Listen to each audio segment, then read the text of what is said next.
call to order this meeting of the Planning Commission for January 13th. First, we have to approve the agenda. Give a motion. Can I make I'd like to make a quick addition to the agenda. I don't know if this is worth putting on the agenda, but I will just for the sake of transparency. Sure. I'd like to add a really quick item after we approve the minutes, and that is I just had a question to Mike to ask whether or not the city has talked about the proposed changes to Act 250 that's sort of working its way through the legislature, and if so, what that is. Okay. I basically we could just did the agenda item right there. I figured. Sure, we'll handle it that way. Yeah, so do we have an approval with Aaron's amendment? I will move to approve with Aaron's amendment. Thank you, Marcella. Do we have a second? Second. Okay, Ariane. Thanks. All in agreement? Say aye. Aye. Any opposed? Okay, so we've approved the agenda with Aaron's amendment for a new item 6. And with that, we'll move on. Comments from the chair is the next item, and the only comment I have right now is to remind everyone, or first I should ask just to verify, although Google says it was delivered. Did everyone get the email about the legislative reception? Okay, so that's January 30th, 5 to 7, social event, completely optional, free food though, and you can bring someone else, so it is a way to get out in the winter, I've discovered. So I think they want us to RSVP very soon. If you do think you'll go, I would encourage you to go ahead and RSVP right away. And I believe Jamie, who's collecting those, is moving on. That's what her email said today. Yes. So the Jamie's replacement is Jasmine Lamb, and so her email would be jlamb@Montpelier. That's lamb, like the animal. LAMB, yes.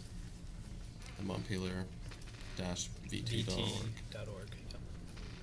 Okay.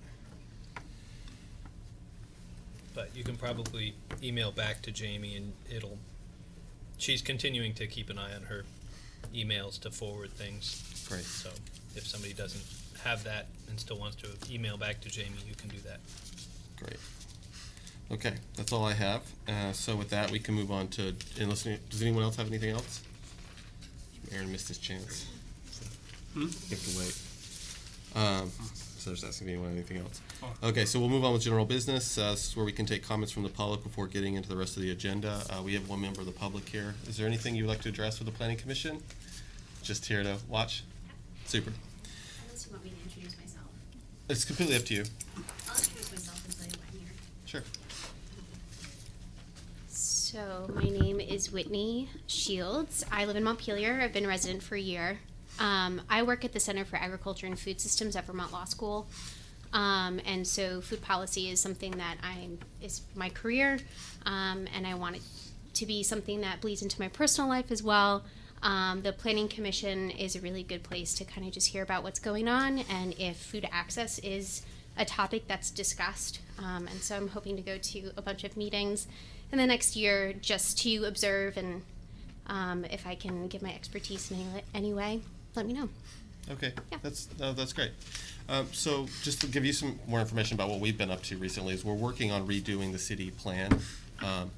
And I think there probably is space somewhere in the city plan to address food and those issues. Mike could probably speak to what chapter would be most appropriate. Right now we're talking about housing. That's what we're going to be talking about tonight. They intersect though. Right, yeah. Great. There's also a couple of ELS grads up here. Can I just ask, I'm just curious, so when you say food access, are you thinking both about food security and community gardening in Montpelier or farming, or I'm just I would be interested to know. Yeah, I mean, I think that's a community conversation. When I talk about food access, it's really that all folks living in Montpelier have access to affordable, healthy, nutritious food at all time. And I think that food security in general is a concern, not only in Vermont, but in the United States. And so that's really what I'm talking about when I mean food access. What that means in practice, I guess it really depends. I think it's different for each city and each locality. And so that's something I'd love to investigate with all of you. Yeah. Okay, thanks so much. Thanks. Thank you. Okay. So with that, it's time to approve the minutes from December 9th meeting. We did not meet 2 weeks ago. It's been a month. So we're going to take a look at December 9th meetings minutes. So,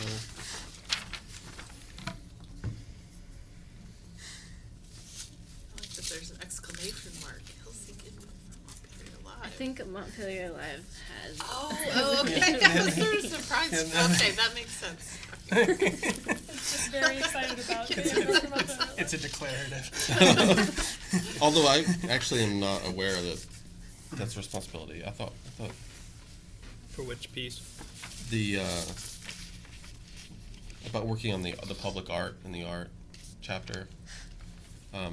I was not planning personally to reach out to Montpelier Live. but- No, I will be. Right, that's what I Yep. thought. Okay. So I don't think we need to fix that, but just to clarify. And also the commission, did we talk about that last? Not that it needs to be in here, but the public art. The Public Art Commission? too, would be, Yeah, We there'll be will. another one that I'll be reaching out to. okay. And I'll talk a little bit more about that when we get to the city plan part. Okay. Okay, I move approval of the minutes. Okay, do we have a second? A second. Okay, Marcella. I wasn't there yet, so I feel like I Yeah, shouldn't. good point. Good point. So, those in favor of approving the minutes, say aye. Opposed? Okay, minutes from December 9th are approved. Which brings us to the new item, which is Aaron has a question about Act 250. Yeah, this is more of just a question for Mike, which is, so on the legislative agenda this year, talking about modernizing Act 250. I know very little about the particulars of what is moving through the legislature, although I do, my understanding is a sort of broad brushstroke sort of understanding is that one of the things that's on the table is exempting designated downtown districts from Act 250. And so I was just wondering, has your office sort of been keeping track of this? Do you guys have an opinion on it? I'm just, because I think that something like that would certainly affect how the planning commission proceeds, especially since we're looking at, revamping the town plan, and since we've just reset those boundaries, I just thought it might be worth sort of asking about that to see if. They already exempt. No, they're partially exempt. It increases the threshold for certain projects like housing, but not everything ends up being exempt. The proposed hotel and parking garage are in Act 250, simply because they count hotel rooms as dwelling units, and therefore it exceeded the 50. So you can get up to 50 units without Act 250 in a designated downtown, but the hotel had too many rooms, so it booted us into Act 250. It's like a subdivision. Yeah. Huh. So kind of a strange, quirky rule, but that's so this would just go through and say if it's in the designated downtowns, doesn't matter what you're doing, it'll be exempt. So so to answer the question, there's been a lot of proposals. I worked with Vermont Planners Association on. They had some members on the task force or the steering committee that was working on it, and so then we had a committee that would kind of give input to them to take to the committees to work on it. There was a lot of work last year, and then apparently there was work that happened over the summer that people didn't know about between the administration and some key groups, and they kind of hammered out a compromise. So we're just learning about where that hammered out compromise stands and how that fit in with some of our recommendations. It's not that far off of what we were talking about. Some of these recommendations, like exempting designated downtowns, were some of the things that we had been talking about. A lot of it is going to come down to really key, obviously, just the details. But certainly the Vermont planners had stressed, and we were by no means a unanimous group. There are some people that really wanted to expand Act 250 into more areas, and then there are other people who wanted to just narrow it down to the areas where it was most important. But generally, there was support to exempt the designated downtowns. There was support to allow for what I would call removal of jurisdiction from Act 250. So some places go in and you've got a small subdivision that goes in with 8 new houses.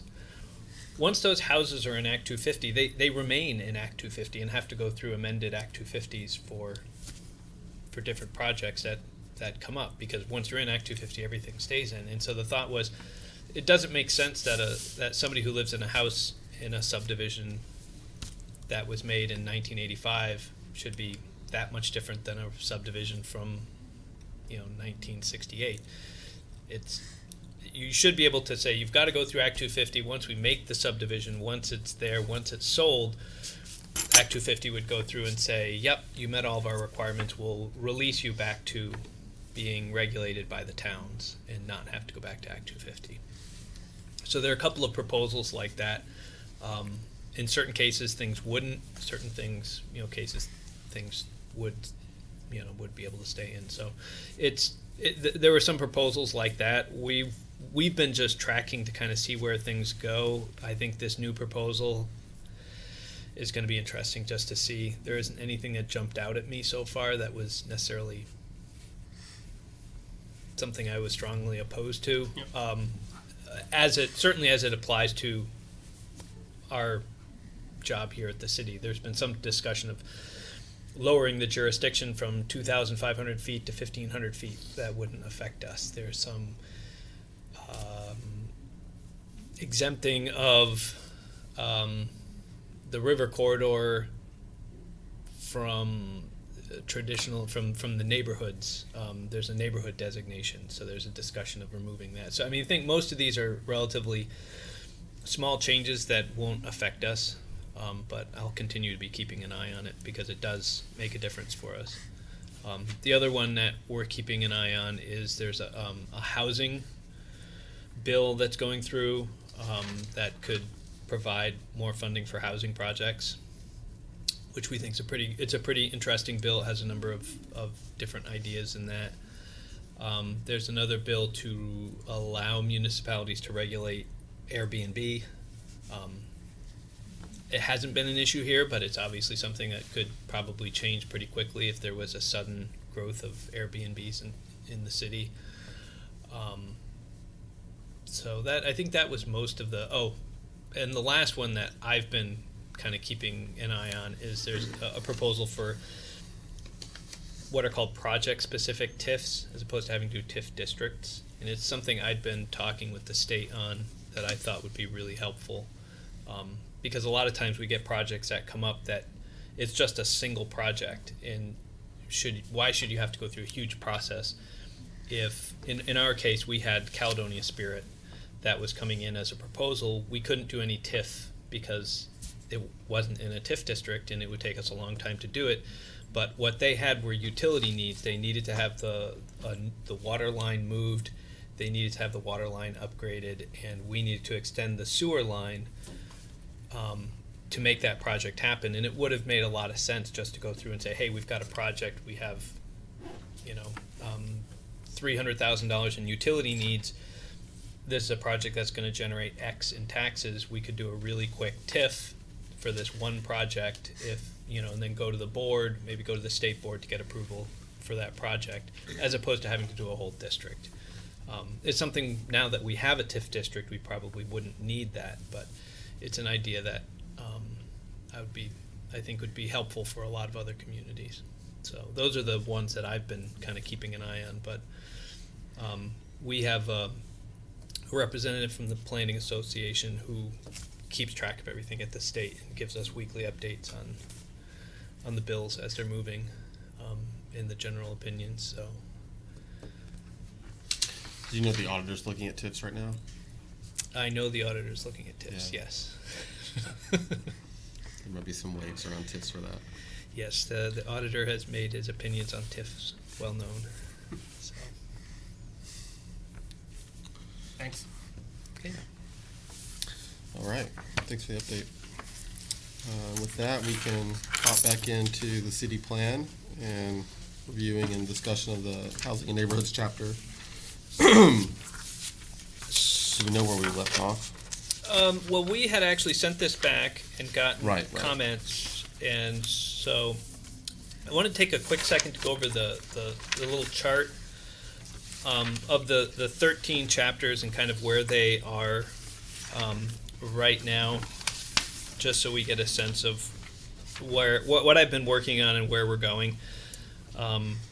So the Arts and Culture chapter, I haven't started that chapter. We talked about it with the historic resources and decided to pull out culture, create a new chapter with arts, and then to work with Montpelier Alive and the Public Art Commission to go through and start to develop that chapter.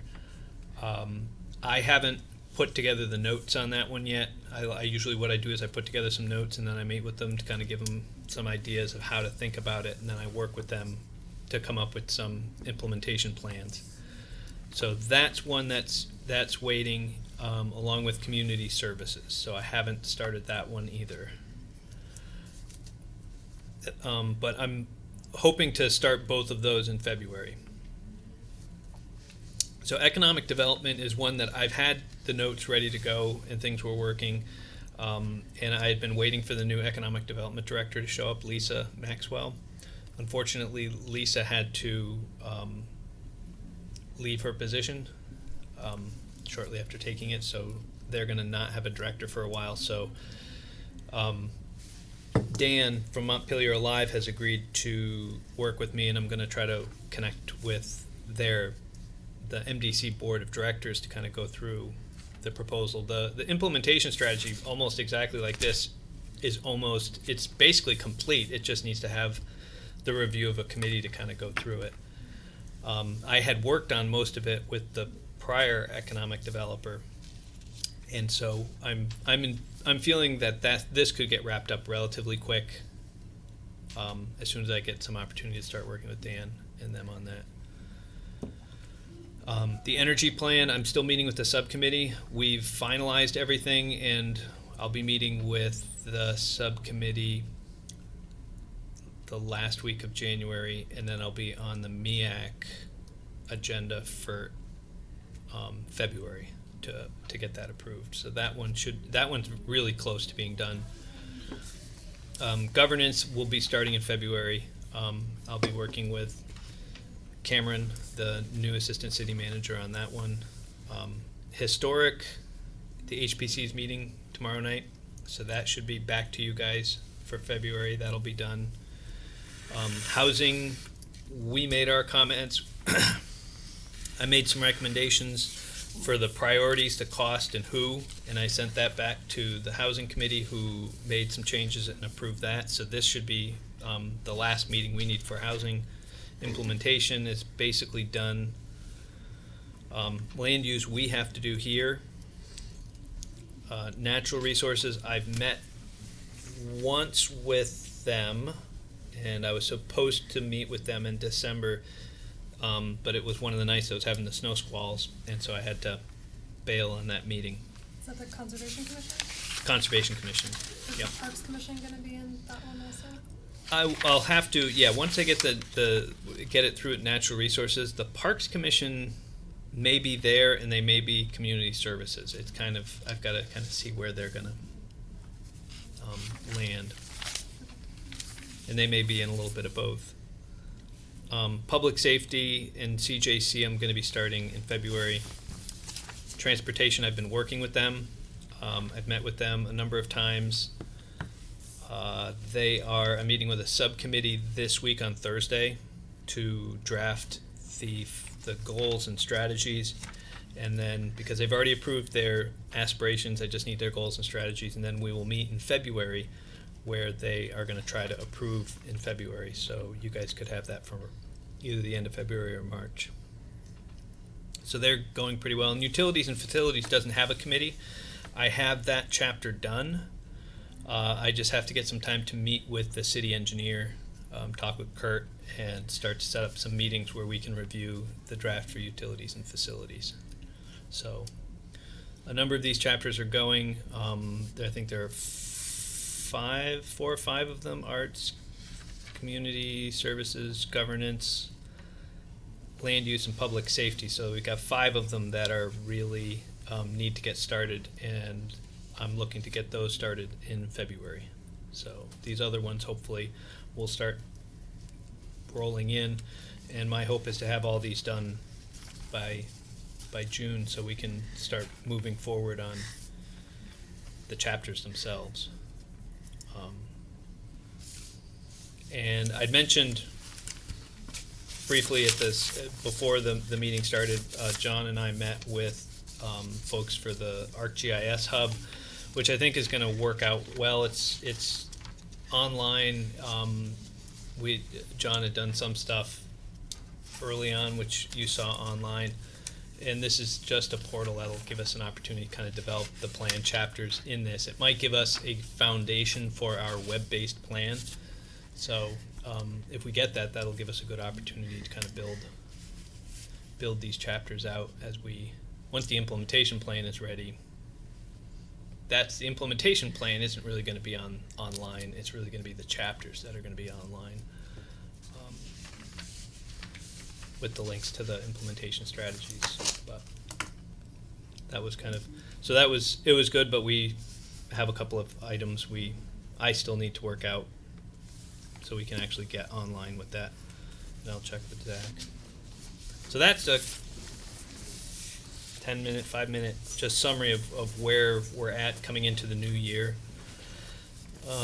And the council and city manager are now kind of looking and putting a little more pressure to get this moving, to start getting stuff moving towards completion. So I recognize we needed to keep moving this forward, but I think we've worked out a lot of the process and the bugs and the framework pretty well. So it makes it a little bit easier when we know where we're going.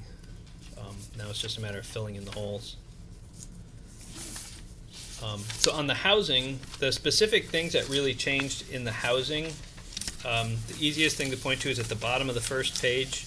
You'll notice there's a parentheses which says priority, medium, cost, low, who, CD specialist. So for everything that was not a continued, so if we're continuing something, we didn't prioritize it. It's just something we're working on and we're going to keep working on. But for everything that was new, in this case, develop a utility and infrastructure incentive program, we wanted to have them identify what's the priority, low, medium, high, and it's all kind of arbitrary. There's no real hard and fast piece of what's a low and what's a medium and what's a high, but we just wanted them to go and really get an idea of, everything can't be a high priority. What's the cost? Low, we kind of looked at as anything that's like less than $1,000. Medium would be anything up to like $100,000, and your high costs are things that are more than $100,000. So a lot of planning and developing programs and stuff are probably low to medium cost. And then who's going to do it? In this case, it's the community development specialist. So we went through and addressed that for any of the ones that are adopt the new, amend the Unified Development Regulations, which is the zoning. And you'll notice that there are priorities, costs, and who's going to be doing it for each one of those going through. Why would MAPA streamline things? Or how, I guess I should ask. It's for streamlining the permitting process. Yeah. Well, it would make the process for MAPA really only comes into effect for projects that go to the DRB, and the idea is if we've you are using MAPPA, then we can help to eliminate some of the frivolous appeals on things, because it's going to Are we talking about on the record review? on the record review. Yeah. Okay.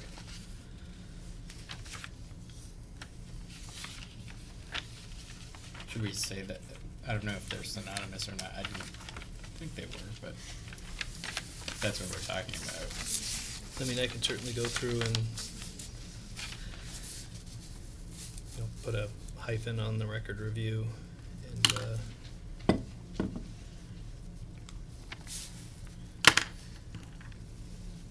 yeah, now that we're not doing the next layer, we kind of have to add a little bit more information into these.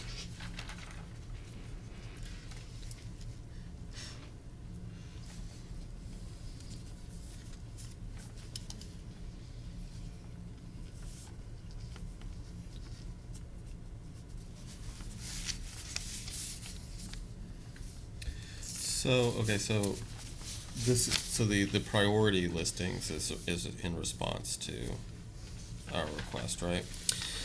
I think there was a request for all three pieces, the priority, the cost, and who would be doing it. But I think the initial question was, we've got a lot of things to do, shouldn't they prioritize which ones are the most important? Right. So yes. Right. Does the Planning Commission have any thoughts on, now that we have that information, do people feel like it could be left the way it is in the city plan? Is this something that we plan to bring to every chapter? Yes. Now that we have it in this one, I've been building it into the other ones. That's the thing, the energy plan. That's why that one is waiting, is actually so we can discuss the prioritization.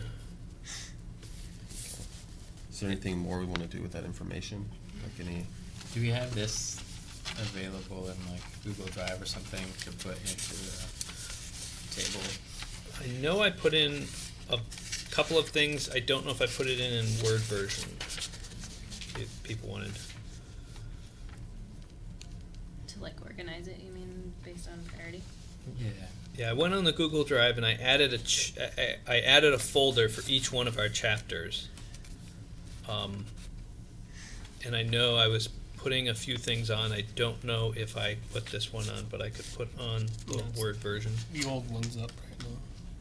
And then if we like break out the priority and costs in the table, you could basically just look at it, plot it out, and we could see the quadrants of like what's a low cost and a high impact or high priority. Yep. Mhm. Yeah, that would help me a lot, I'm for sure. It helps me look at this a lot, in that sort of format.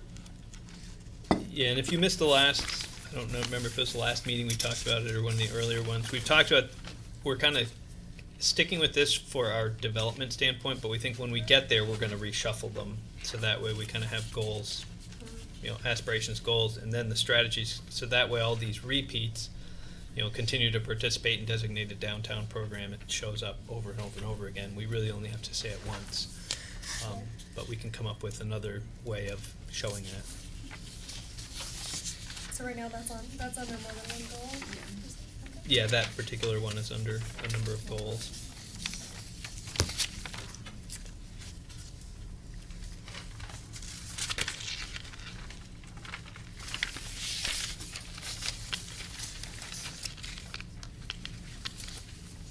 Was there anything else in here based on responses to our comments? I don't think so. I think you had more comments to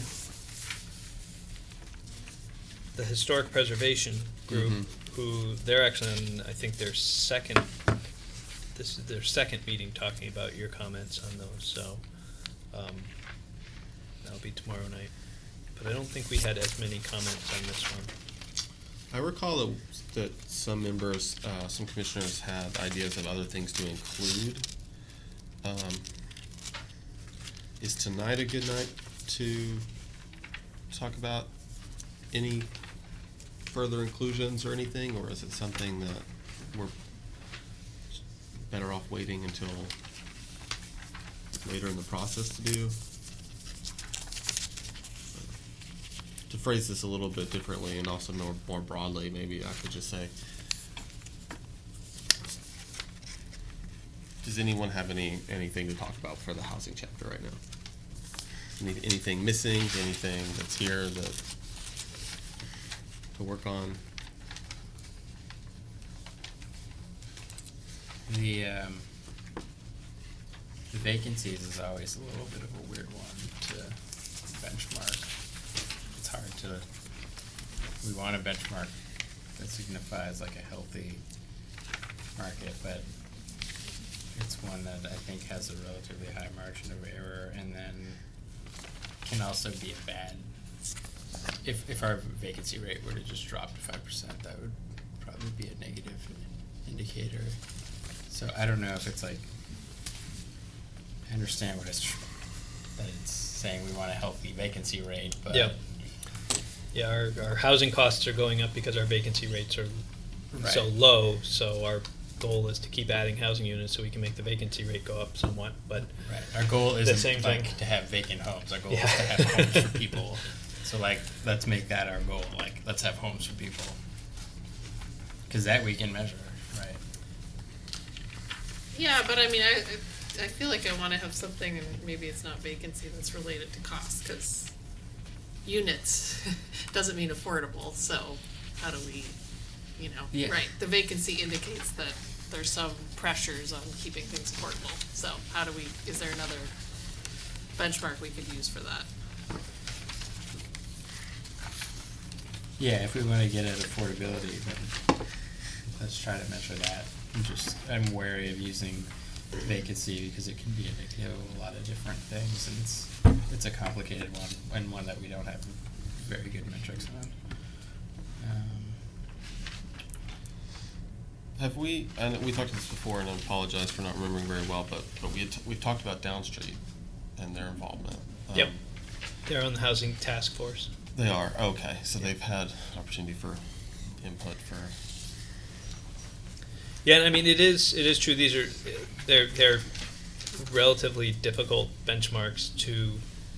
You know what you want to get at, but what you usually want to benchmark are the things that make the change that you want to see.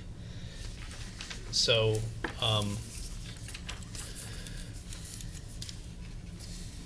if you want to reduce storefront vacancies, you might not benchmark storefront vacancies to be your target. You might go through and say, we want a certain number of jobs created, and if we had more jobs in this area, then we would have more people in that area, and more people would provide more opportunity for businesses to be successful in that area.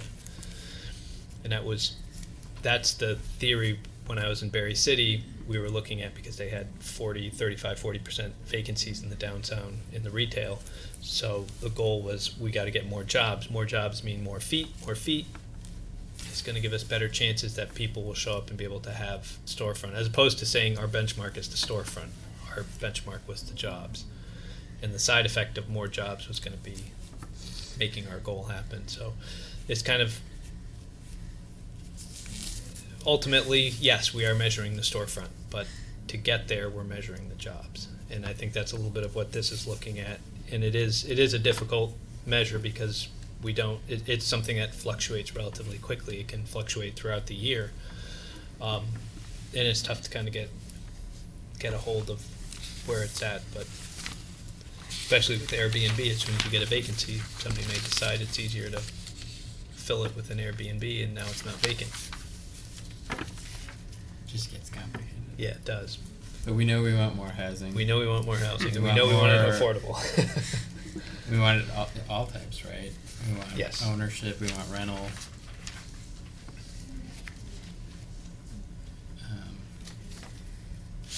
Feels like we should be able, that's like a good, clean target for people to understand, like, we want this many more homes. And we can ask ourselves how we're doing. So that was in here. Right, there is. There's 150 housing units is one of the targets.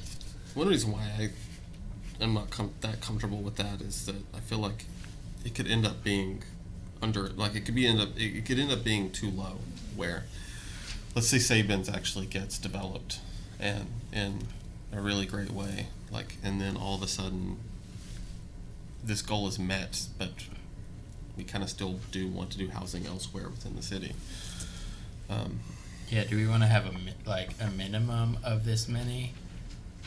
One of the things that, you know, you see in communities is people say, well, we had this target and now we've hit it, which means we don't want any more housing in our community, right? Yeah, and so we Which don't. is, I don't think that's is not our what we're intention. trying to say. Yeah, and that's exactly what I'm getting at. Yeah. Yeah, we just want to keep developing housing until we start to see the affordability come back. And I think there was a little bit of 150 housing units in 5 years and necessary 240 units by 2028, which is the 8-year plan window. It's actually relatively, that those are actually somewhat aggressive numbers. I mean, if we can get Sabins Pasture, great. We get to hit a home run on getting all those boxes checked all at once, because we could put 200 housing units in that lower pasture pretty easy. Without that, you know, this year we brought 50 units online, you know, with all the work that was with French Block and the Taylor Street project. But there's only That's so a lot many. for 1 year, right? Yeah, there's only so many of those. We don't do that Mhm. most years, and that was only 50 units, and you know, we're trying to do 30 units a year, so we don't get a lot of big projects. We're working on a lot of small projects, so. And does would I don't know who the right person would be, VHB or someone to say, like, hey, yeah, in Montpelier we think like this many affordable housing units could be developed. Oh, just like looking at the land use or the. No. Looking at like the pipeline and Oh. like realistically because we can't expect like the private sector just to generate affordable housing for us, right? We can't even generate like for-profit housing for us. So like seems like asking the people who create affordable housing, how many affordable housing units should we shoot for? Yeah, well, might be- yeah. Jen Holler, who was at BHCB, is on this committee, so she's Yeah. she's on it. I feel confident in her. So I assume they had some, reasoning behind these numbers. Yeah, so their target in the housing fund. So they've got the housing trust fund. Their goal is every 5 years to be able to build that up to $200,000 in the trust fund in reserve, so they could spend it on one large project. So think about a 30-unit project every 5 years from them, because they've got Down Street and a lot of these Housing Vermont, they've got responsibilities over a large geographic area, and they hadn't spent a lot of time in Montpelier in the past, and then kind of French Block and this one came up, and so they spent a lot of time here. I think they have plans. They would like to do the Church Street or the Christ Church housing project as their next project, which I think would be another great 30 to 40 units, and that'll be in 5 years. But I think that's going to be more realistically the pace over the next couple of years, is that we can count on them for 1 year's worth of housing units, and then we're going to have to be creative about how we do the next ones. How do we get affordable housing? And certainly the pilot program we're doing right now for accessory dwelling units shows a lot of promise. We're working out a lot of the kinks and problems that that have shown up in trying to develop these. We made certain assumptions and are learning that not all those assumptions were accurate, but there's still a lot of interest from people in Montpelier who would like to do these accessory dwelling units. They're just costing a little bit more to build, and we have a few hurdles to kind of get through from financing. But if we can get through those, there's another opportunity to get, maybe. About how many have been interested in adding a unit? We had over 50 people who were interested in doing them. Not all of them qualified, not all of them you know, Yeah. because you need private capital. The idea of this program is not that it's fully funded, but that we're going to come in and provide $10,000 in loans and $10,000 in grants or $20,000 in grants to a project, and you have to put in the rest of the capital.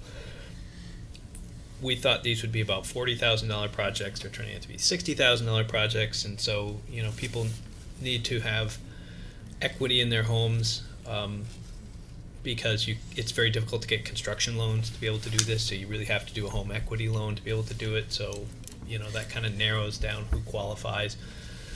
So we're working through those, we're learning, but there certainly was a great deal of interest from people who wanted to do these, and I think they've approved the 7 or 8 that they're going to do.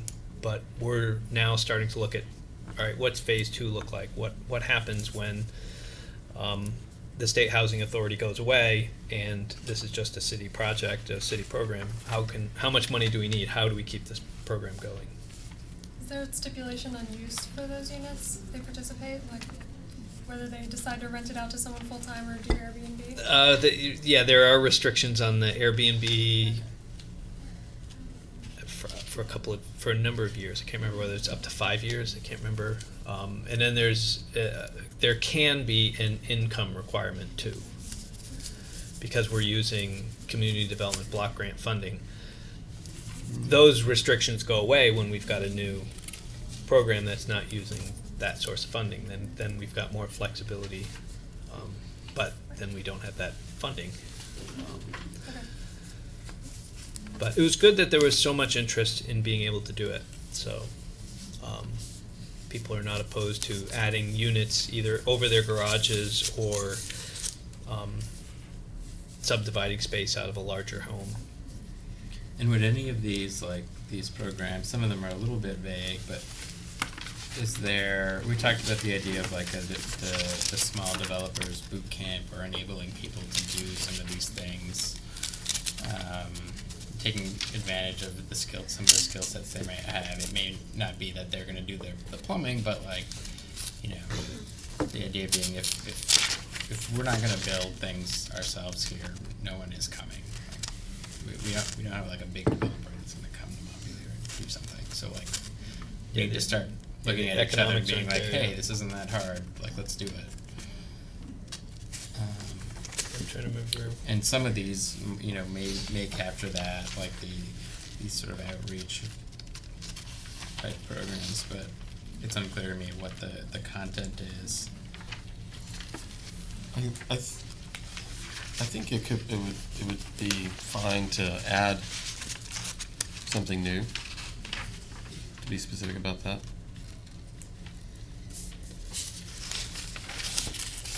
Just like, I mean, maybe we can do some Yeah, 'cause I think amendments we later. added one that talked about new housing marketing and outreach to market incentives to Right. strategies and strategies to builders. I don't know if we've got one that, and I don't know if we would have the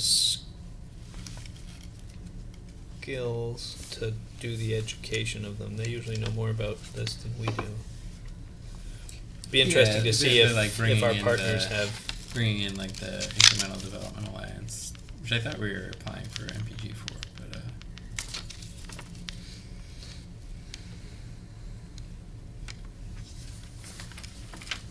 What was that group called? incremental development alliance. I think their head person's name is John Anderson. So if they come, we may need to like be like, not that John Anderson. Not that John Anderson. Yeah, I'm not aware of their stuff, but that's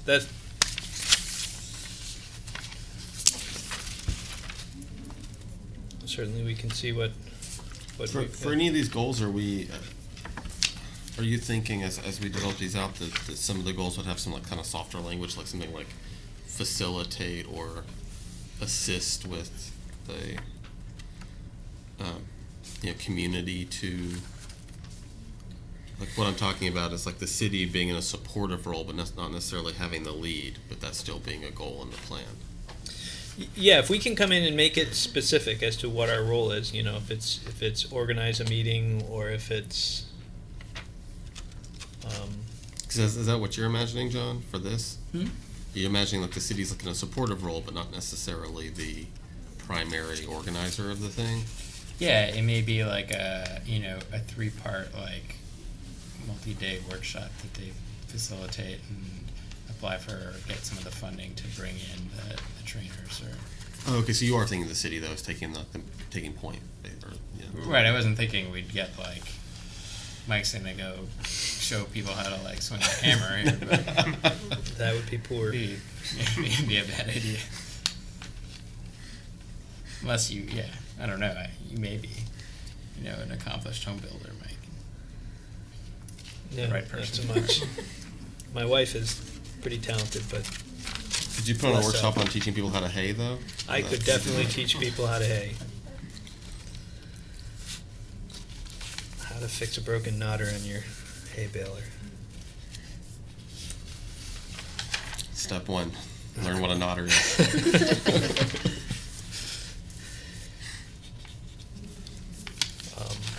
They do like they help you through all your pro formas and they show you the pitfalls of like, oh, when you add this, then you have to meet this ADA requirement, which will add this cost, and like, it seems very pragmatic. Was it working with the developers, or is it working the contractors, or is it an education for the homeowners? It's for whoever might be interested in being a developer of like a 4-unit thing and giving them a bit more of that confidence and support. Mhm. And they might have, they might know something about design, they might know something about the process. Yeah. but they're Sounds a missing little bit the like what we're tools. doing right now for the accessory dwelling units. Right. Because that's part of the way that program works, is we educate the homeowners and try to get them over the barriers.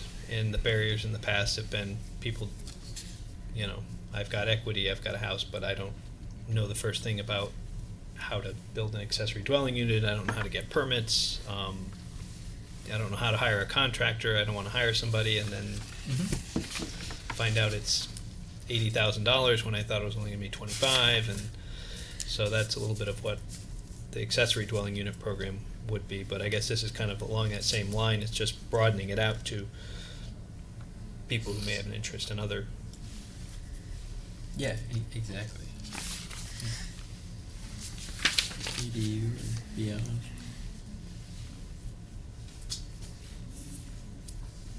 I have a question about how the chapters speak to each other, I guess. So, as an example, one of the goals, increase the number of neighborhoods that have a park or recreation area within half a mile of its edge. I know that that's also a goal, and it's coming from the Parks Commission. So, are the goals going to be? Are there goals that will make an appearance in multiple chapters that will have different strategies under them from different chapters that are somehow connected? Is that something that you're doing as you put them together, or is that Yes. something we should also be? Yeah, the thinking about? challenge we have right now is that obviously these are the first ones, so we kind of have to make an assumption about what's going to appear in a later chapter. But yes, the idea is that these would be nested in order to make our housing goals work. We need to have our Parks Commission and our Parks goals accomplish theirs, and if we want to have well-connected neighborhoods to the downtown, then the Transportation Committee is going to have to give us complete streets and sidewalks and bike lanes. But as this gets back to the Housing Committee, and the Housing Task Force, they're not really going to be working on that. We recognize those as their goals, but we accomplish our goals by supporting the Transportation Committee, and so we're going to just need to keep an eye that these, as we work our way through, if the Parks goal is slightly different, if they don't use the word green print or whatever in their plan, if it becomes a Parks plan or something else, then we'll just have to come back and make sure that we match things up in the end. So, Okay. It also seems like we should just say like, here's where we want housing, as opposed to adding all of these qualifiers and then figuring out where that's supposed to be. I guess one It's of like the which is leading which one? Are we putting the houses near the parks, or are we adding parks near the housing? In this case, I know that the Parks Commission has interest in adding more parks because we have one great, wonderful park, and we've got North Branch, which is a wonderful park, but they're all kind of in the same area. So there are a lot of neighborhoods that exist today that don't have parklands. So, you know, can we get a park in Sabins Pasture? Can we get a park on the other side of the river, near Berlin Street? Because there's a large area with a lot of people, and there are no parks on that side. So in this case, it's putting parks near housing, but we can look at it the other way around, putting houses near parks too. Well, if it's something that this goal ultimately might not, when we get to the end and we're looking at the community services chapter 2, maybe this doesn't even belong here anymore because it's really addressed somewhere else. Or land use, like Or- when we're just right. pointing out where we want these things. That way Yeah. we don't have to. Yep, and absolutely. If we find there's just a better place, in the same way that we talked about arts and culture, we kind of decided it's better somewhere else. We may just decide this is great, but there isn't anything in aspiration B that the housing committee has to do, so maybe we can just pluck that right out, drop that right into the land use plan and say our goal in the land use plan is to have housing and parks, and we're going to address that in our plan here and take it out of here. I'm good with however this. That's actually a pretty good segue to ask about when you think we'll start on the land use plan. Did you mark that on your sheet? It's one of the ones that would be of the 5 that would be starting in February. Obviously, I can't start all 5 of them at the same time. But There's 5 days in a work There are week. 5 days. It'll depend a little bit on how much time we end up having to spend on the public hearing in the next meeting. Okay. You know, is that something that we move on relatively quickly to the city council, or is that something that we have to work and put some more time into? We'll probably lose a meeting in February talking about our responses to what we hear in the next meeting. But we will be working on these other chapters. I'll be shooting for governance. Governance may wait a little bit longer on that one, just because we're going to be switching councils as of the town meeting day. So of these 5, I'll probably work on arts and culture and community services. Trying to think about the timing with a couple of retirements showing up for public safety and CJC. It may be arts and culture and public safety. That would be the first two that I would prioritize, then community services, Okay. then land use and governance. Okay. So we can wait on some. And there are going to be plenty of opportunities. Like we said, every time we've worked on these, there's nothing that says these are done at any point until they're in the city council's hands. So anyone who comes up with new things, that legislative changes that makes another program viable or a good opportunity for us, we can always add it in after our public hearings or even before our public hearings. So as I said, hopefully we, you know, as we said, we've got housing done, historic should be done, you should be getting energy and transportation in February. And I think that gets us a good process moving forward. Economic development, utilities and facilities shortly thereafter. Well, do we have any changes? I mean, I have one that I would suggest, which is just as we were talking about before, on the benchmark under aspiration A, goal A on the first page, to add the word minimum before net increase. So or something like a minimum net increase of 150 permanent housing units. And I haven't really combed this if there are any other similar places, but I think that could be important if we have a lot of success, but of course as we discussed, we wouldn't want to stop a good thing just because we've had some success. What do you guys think about that? Yeah, I think that's good. Yeah, I like the minimum. And I don't know if we want to replace the vacancies with like something around a target for like a mix of part rental, part ownership, part, multi-unit and single family, or Yeah, I mean, I know that I get your point about it's a weird thing to like wanna increase, and maybe it's not the perfect measure, but I guess I'm just struggling with thinking of something else that wouldn't be cumbersome to measure that's, has some relevance to what the to having a tight housing market. I don't know. So I guess I would favor leaving vacancy in there, but if someone can come up with something, I mean, because the mix of rental and homeownership might be helpful, but it doesn't necessarily mean that it's affordable rental either. So I don't know. yeah. Well, the more housing we get, any kind should, assuming it's not replacing other housing. should Right, help right. It affordability. should, yeah, Yeah. and it probably will, but And it's something that we as a city, have some impact on, whereas the vacancy rate, aside from increasing the housing supply, there's not much we can do about vacancy rate unless we make Montpelier terribly Yeah, that's true. undesirable, right? True. Yeah, we That's could- always- we That would be have one way a- to meet that goal. Just Yes. kick out Just get 5%. some kind of Really like get paper vacancy. Yeah. mill sulfur situation. Yeah, if we happening. keep increasing the costs, then it'll become so unaffordable that we'll end up with 5% vacancies, We and could we'll target- be. we could have a target to increase some of the housing units to be permanently affordable. I'm thinking under goal C, Goal C doesn't have a benchmark yet. I know, adding one, or, maintain a mix of housing types, sizes, occupancies, levels of affordability, and having at least one strategy there, or a benchmark or something that's specific That's to really good, yeah. affordable Yeah. housing. I've been trying to think of what that might be. And that's where Yeah. I thought Jen might be able to be like, this is a reasonable goal for like affordable housing in terms of what our Yeah. pipeline is. I think we've talked about this before, but I mean, one problem Montpelier has is that we do have some affordable housing that's subsidized, and we have a lot of housing that's, if you can afford it, that's great, but the middle income, lower middle income housing, where maybe you have enough income where you don't qualify for help, that seems like a void.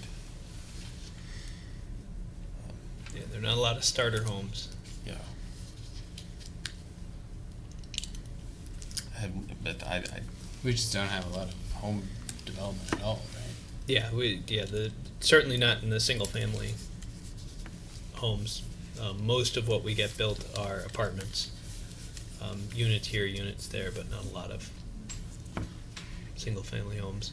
And a lot of it goes back to we don't have a lot of land.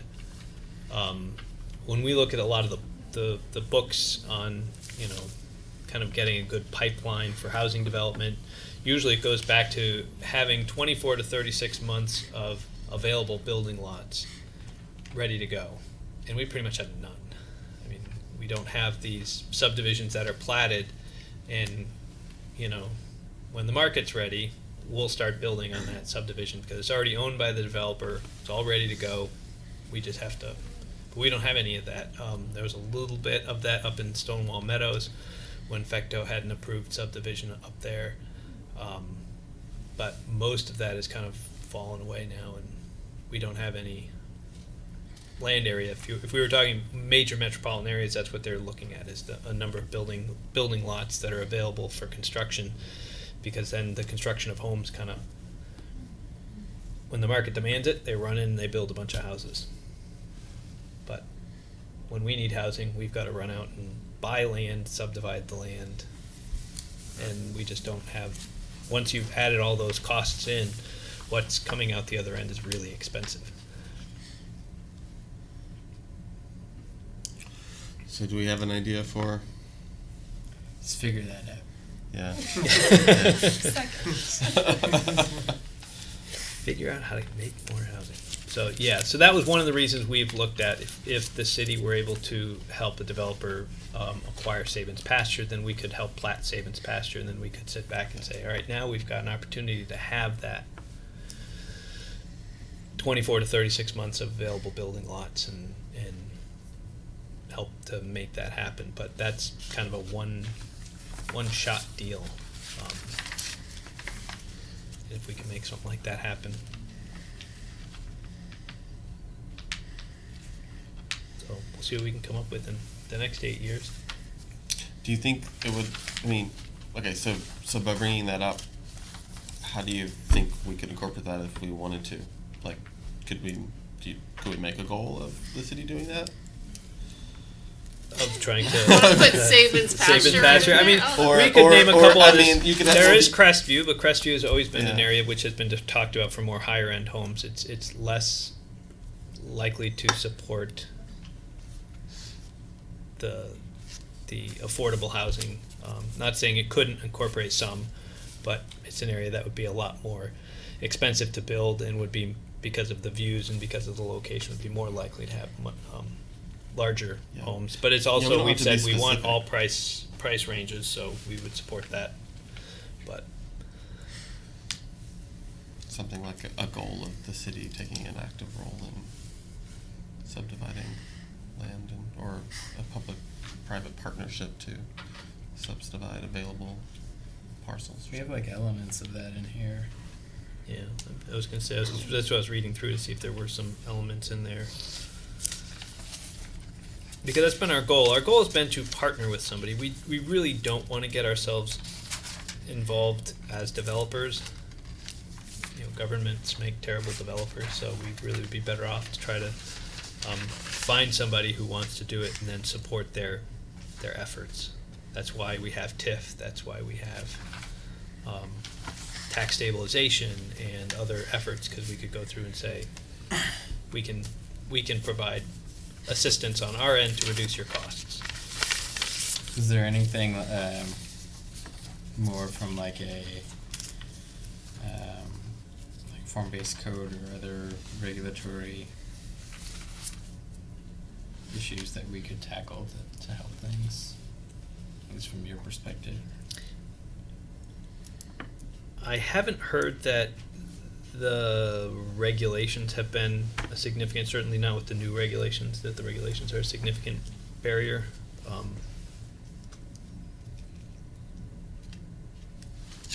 But, you know, certainly the fact that we've got, you know, we're matching our densities at 90%.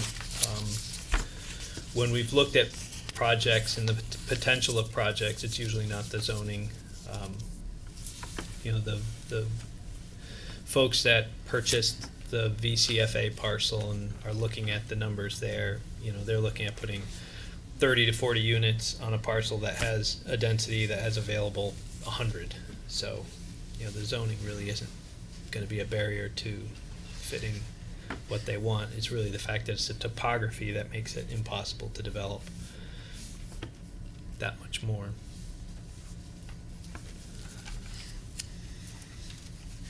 Well, I mean, I'm in support of your idea to suggest that they add some, or just add something about the city assisting with, I don't know if that's already been, yeah.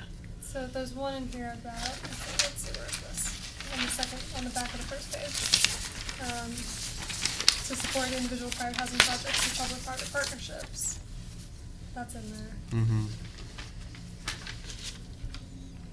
Could we consolidate a lot of these? Like, there are a lot of, the word sprinkler ordinance is in here a lot. Can we, and I think that might actually take away from some of the other ones because there's just a ton of stuff here.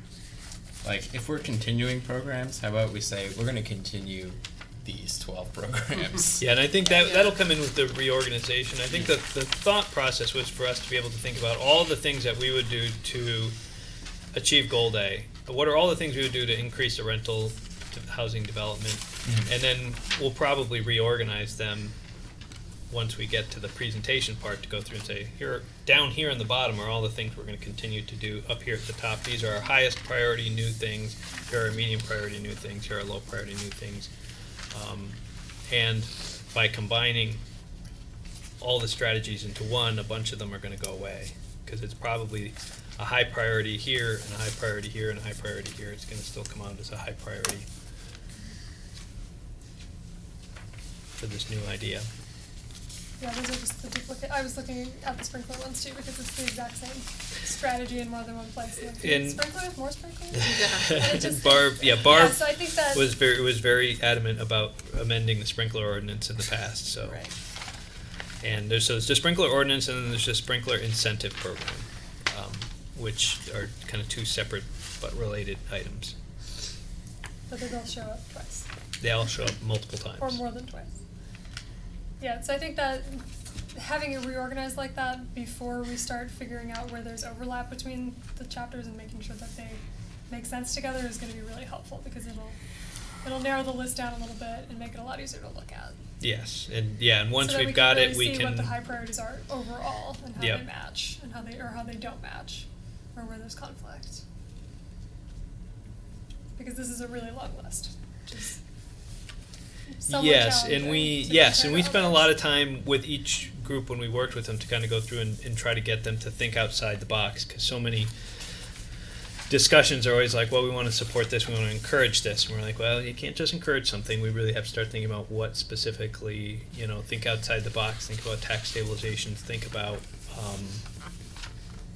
other ways we can incentivize things, and these were all the lists of things. Some of the things we already do, and a number of things that, like neighborhood development areas, that would be something new.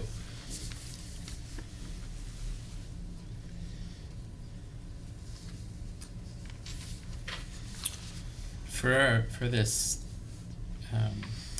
policy around committed to affirmatively furthering fair housing and its implementation of all of its programs, Where are you? projects. So Goal D, yeah, aspiration D. aspiration D, sorry. Yeah. Wondering, like, is there something?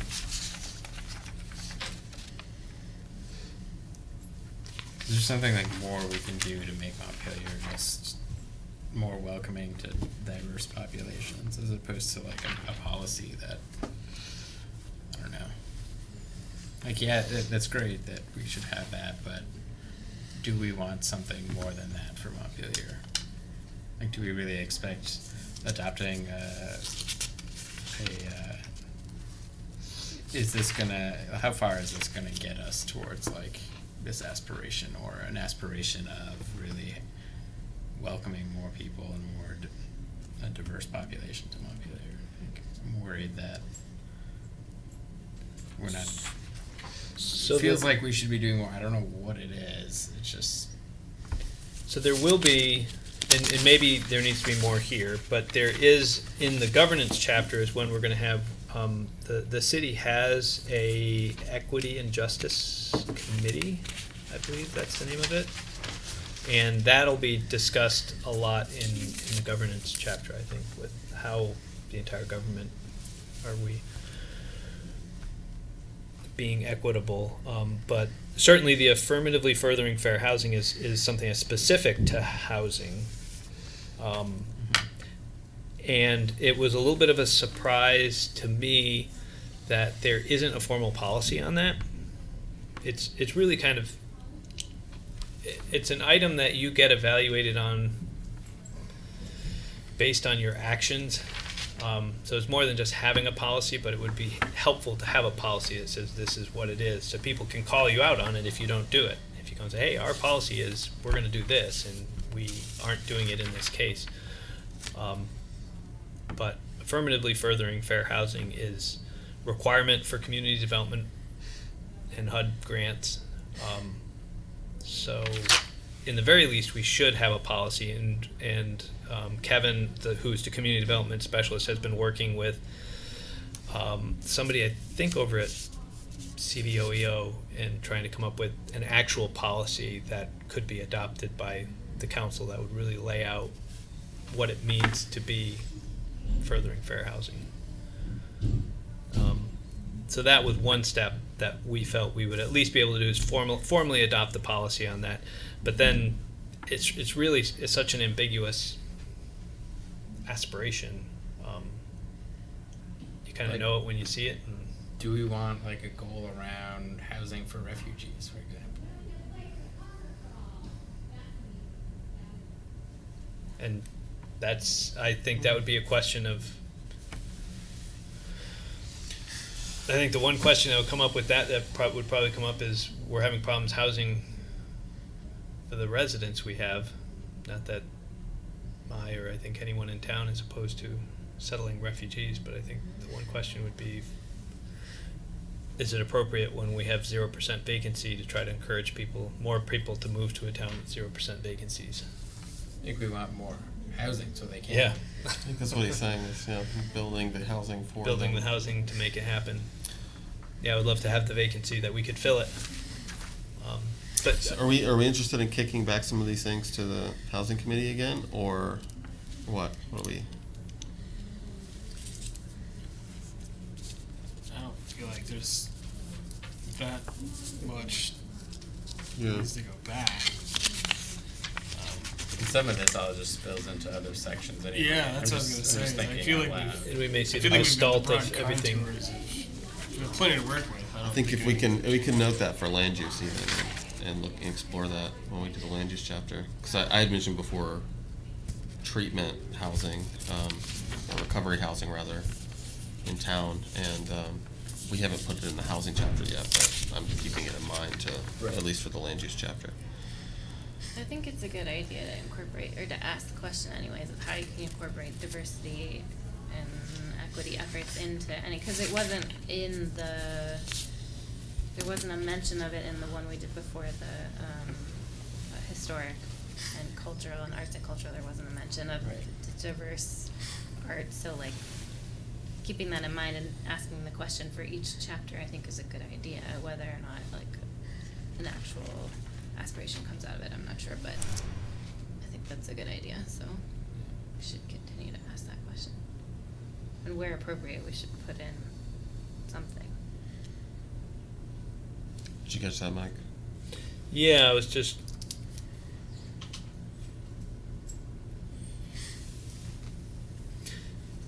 Yeah, I was thinking a little bit of both the comments. We have in the aspiration, I think we capture it better in the aspiration than we do in our goals about, we want to have housing for all, and I think that we just need to do a better job of explaining what's captured in housing for all, including treatment.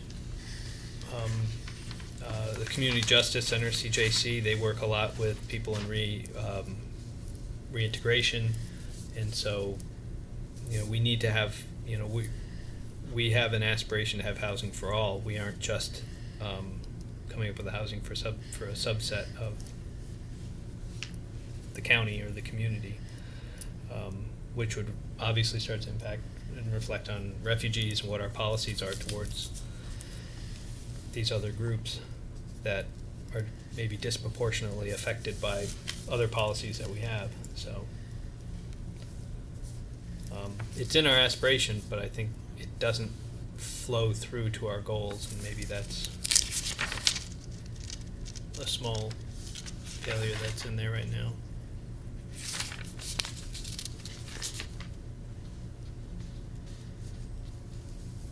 Yeah, I'd want to avoid the situation in Rutland, I think, where the mayor sort of went out on his own and caused this whole thing. I feel like we should just be very clear as a community that we're welcoming. Yeah. Look There at- is a group that's working to help house asylum seekers while they hear their asylum cases. I don't know if that would be helpful, Central Vermont, something. So I don't know if they would have any. I mean, I'm happy to reach out to them if you think that would be helpful, if they have any ideas on what could be put into Definitely. the city plan. Okay. I can do that. That's a good idea. Yeah, Yeah. yeah. Yeah, These because are I think things that's we a put in the good land use point. plan. Yeah. Sorry, go ahead. These are things we can put in the land use plan, so Yeah. we can have some, and we'll be doing that ourselves. So Yeah. But I do think I think that comes in here in that housing Yeah. for all. And I'll put down some notes, see if there's something we can Okay. massage to get in this case of identifying barriers, There's being welcoming. strategy. The first strategy under that one is sponsor or support at least one housing planning effort to identify community housing needs or to study impediments to fair housing before 2025.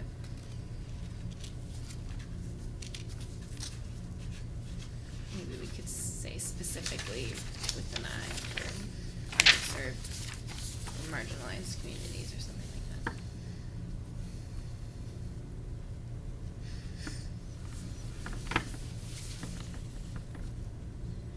Hopefully that's implied by fair housing.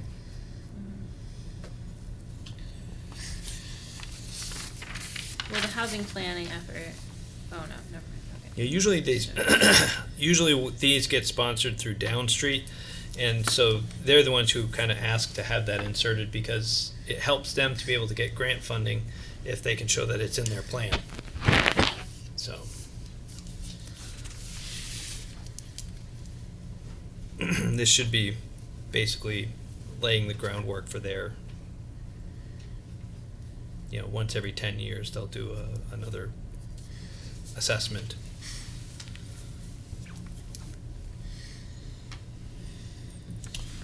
Okay, so I've only heard one definite change. That's the inclusion of the word minimum, and then we have some things to look into. So one more time, does anyone have any definite changes they want to make? And I'll look into, John had made a recommendation about the recommended training opportunities from like Incremental Development Alliance. So I'll take a look, see what I can come up with a strategy. Okay. To kind of insert that. Oh, great. That would be great. Any more?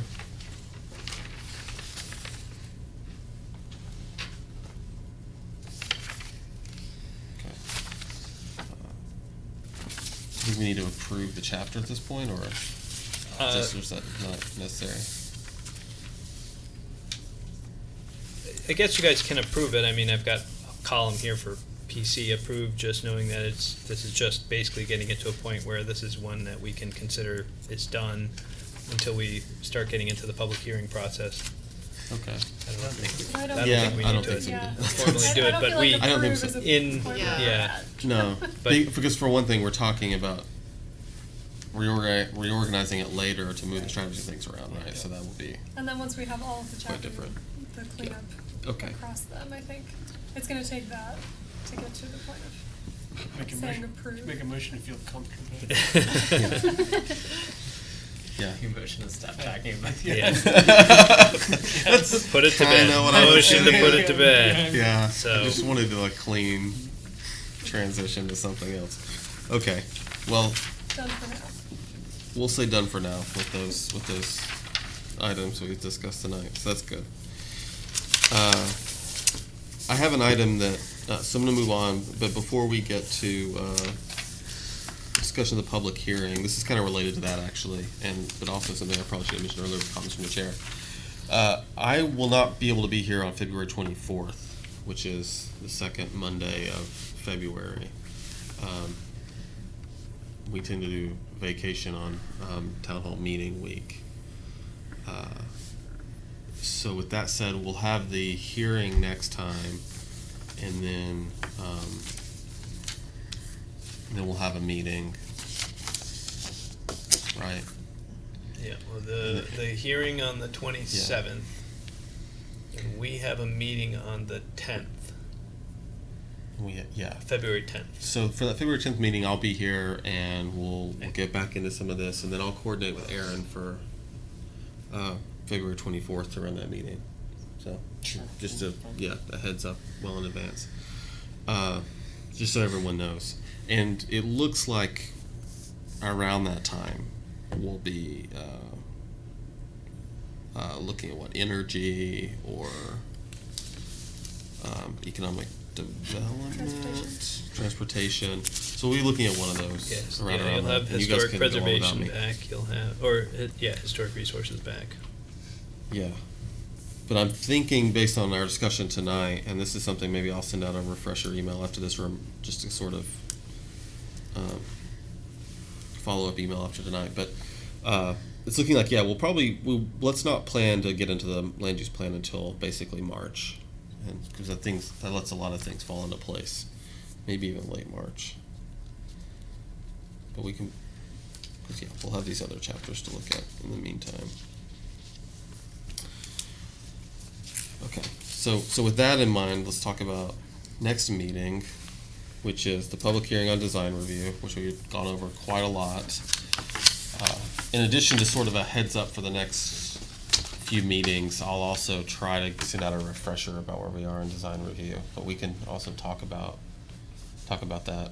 Like, what are you thinking, Mike? Or what to expect next time? So we have prepared a couple hundred letters. You'll get one. You're in the design review district, or proposed, either the existing or the proposed. So we will be sending out letters to everybody in the district. They're all sitting down on the desk. They'll be mailed out tomorrow. So knowing that, it'll probably get some amount of interest. So I think it's just really kind of a wait and see. I know Historic Preservation and Meredith will be here for the meeting. We'll go through the presentation that they did before, just to get everybody up to speed on what's being proposed. And then really, I think these are always, I mean, a couple of you have been through this before with the zoning update. You just never know where this is going to go and what people are going to latch onto and what's going to be the issues. And in some cases, it's something fairly easy to go through and say, okay, you know, we made these 3 proposals and people really don't like this piece, so we can take that piece out. Sometimes it's easy, sometimes it's complicated. Is it going to include the boundary? It's new boundary? to discuss both, yeah, Both the the boundary regs and change and the new regulations, and maybe people focus on one, maybe we hear about both. So is Meredith planning to do most of the presenting, or should we prepare? Who presents the design or the boundary? Yeah, I would probably have to be prepared to talk about the boundary. I'll probably work with her on Okay. looking at the PowerPoint and see if we could add in that discussion. And we'll see. As I said, we sent out letters to everybody who is either in or is going to be added in, just so everybody has, you know. Our jobs mostly are to just listen and take notes. Yep. Take the input and see what people, you know, and if we start to hear a lot about one thing, you know, see if people have comments, you know, make sure people are aware of the other thing, to go and think, you know, all we've heard about is the map. Does anyone have any thoughts on what the actual new regulations say? Or vice versa. But I think probably, I would imagine most of the conversation, certainly the last time we did this, most of the conversation was based on who is new to the district, and people who are new to the district weren't happy with it, and Cliff Street was not happy with it. Cliff Street didn't want to remain, and the new areas didn't want to get added in, so. We've left them out. And we've left them out. So they're going to come and thank us, right? They may. I don't think that's how that works. Do we have a good new map with the final boundary and? We do. Okay. Yep. Yep. And it's online, so if there's anyone listening or anyone here who wants to go and take a look, if you go onto the front webpage, city webpage, on the left, as you scroll down a little bit, there's a list of probably 8 or 9 different things, one of which says design review proposal. And if you click on that, they'll have the map and the rules. Okay. Sounds great. So with that, maybe we can adjourn early and everyone can go and, of course, study for the hearing. Just gonna hang out for a half hour. If you'd like to hang out for half an hour and eat cake, you're welcome to. Yeah, like my schedule is set, so. So do we have a motion to adjourn? So moved. Okay. And moved by John, seconded by Stephanie. And with that, what's the saying? Let's go home. Let's go home.